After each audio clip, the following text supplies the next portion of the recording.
attention that the student debt cancellation by President Biden has occurred. I think some of it's 10,000, some of it goes up to 20,000, which is, I guess, a great start. It doesn't relieve all the debt, and it doesn't help those that are accumulating the debt after this school year. You had a chance to look at this, just really trying to score political points and not really resolve the issue or the problem. I know in my own family, I have some members, youngsters that 10,000 is nice, but I don't know if that's going to really impact the overall student debt that they have. So you had a chance to look into this or see anything?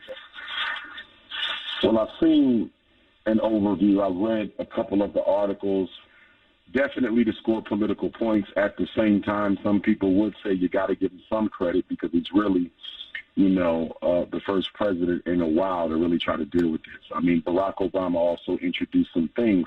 But see, here's the thing. You pay off 10 or 20 grand, but guess what? There's an interest rate on these student loans. And that 10 or 20 grand that you forgive, that thing will be right back in a couple of months, depending on what the principal is for a lot of these student loans. I mean, the cost, even for a state university now, you're not going to pay less than $30,000. Maybe you might find a state university for about $20,000 a year. So that's the $80,000 education. What is $10,000 going to do to an $80,000 education, not even including the interest?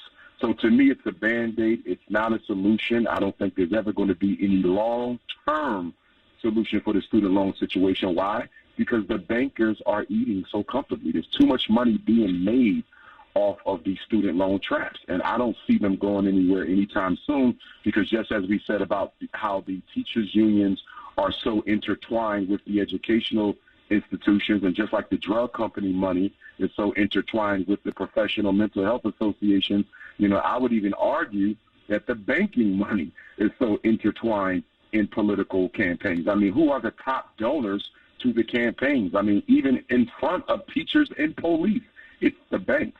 So I don't see any politician, upsetting the bankers when they're the ones who are rolling these campaigns. I don't see a long-term solution for this.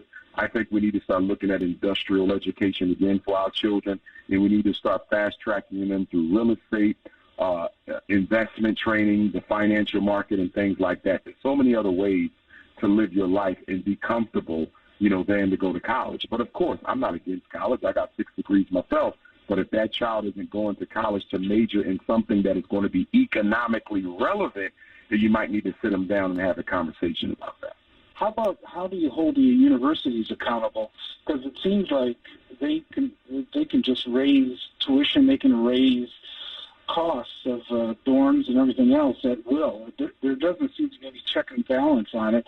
You may give some relief to student debt, but it seems like the colleges and universities are able to raise, revenue whenever they want to. Well, you're raising a very good point, which I think would be a good point for the Congressional Black Caucus and local elected officials to take up. So, for example, the blacks in the Michigan legislature, the Senate, and the House of Representatives, they need to start proposing bills that controls the rate of tuition. I think that would be a good way. It's not going to solve the problem overnight, but I do think by controlling the rise of tuition, as you said, because they do pump it up. I remember when I was in college, tuition raised up every single semester. Nobody said anything about it. Nobody did anything about it. So I do think that is a way to begin to put a dent in this. Any organizations that are black, the government infiltrates to keep the education of liberation and the unity in black communities dismantled and separated. If you know anything about the King Alfred Plan, it is in the library. You can look it up. It is not a conspiracy. It is not a lie. That there is a state-sanctioned policies that are in place to keep the black race disunified and incarcerated and exterminated. Thank you for taking my call. Thank you, Umar, for telling the truth clearly. And Dr. Johnson, any reaction to that? It looks like things aren't going to change. Well, I agree. I mean, she's absolutely correct. She's absolutely correct. But there's a big question that has to be asked to black people as a result of that. And that is if we know this. If we know without question that there's a plan. It's not a conspiracy because everybody knows it. So if we know without question that there's a plan to depopulate, control, marginalize, immobilize, defund, miseducate, mass incarcerate, to gentrify, if we know this, why hasn't the black community created any sort of a consistent program to resist it? That's the bigger issue here. We have done nothing on a mass level, consistent, since Dr. King's assassination to push back against what's being done to us. And as far as I'm concerned, that crime of self-neglect is greater than the crime of white supremacy. Well, it seems like the African-American community just goes lockstep with the Democratic Party. I mean, in terms of, for example, in our gubernatorial race that's going to occur here in the fall, we know that the governor is going to get 85 to 95% of the African-American vote out of Detroit, which is automatic. In fact, the Republican candidate doesn't even go in very deeply into the city of Detroit because they know that they don't turn very many votes. But President Biden seemed to have been able to win on the backs of African-American women. They really came through in terms of voting, and especially in the early primaries that pushed him over the top eventually against Bernie Sanders. Do you see where the African-American community can actually organize and say, you know, we're going to withhold our vote unless we get more of the programs we want? We could. Without question, we could. Are we likely to do that? Absolutely not. And why not? Let's look at the stakeholders in the black community that are controlled by the Democratic Party. Most of our black pastors are on the Democratic Party plantation.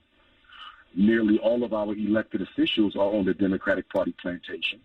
Nearly all of our, grassroots community development corporations are on the Democratic Party plantation.